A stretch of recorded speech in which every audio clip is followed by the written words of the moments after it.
Hi there, so first I would like to start with what I call a vintage grayscale palette. I've inserted the hex codes so that you can see which ones you can use depending on which program you use. I use Procreate, but sometimes I use Affinity Designer. So I've gone ahead and divided this into 4 quadrants.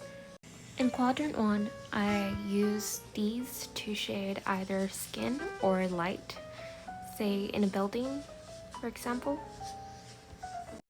I would say that the values in 2 and 3 are the most important because those are usually the ones that I use to start the drawing process with.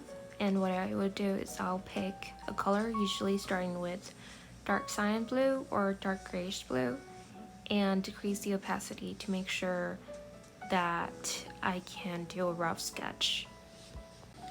Quadrant 4 is just for like background or like shading, like some darker areas, like let's say you want to add some contrast.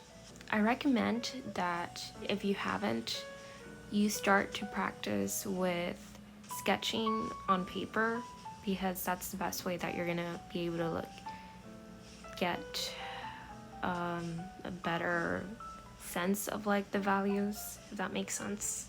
So for the following sketch, we'll be using 4 brushes. I'm using Wildlight as my main brush from the artistic brush set from Procreate. And for my smudge brushes, I'm using Tinderbox Syrup and Thylacine from the inking brush set from Procreate.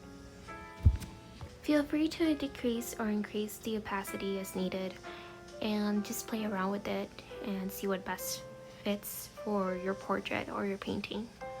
You also might want to increase the brush size as well for a smoother technique around the edges. And that's the final result.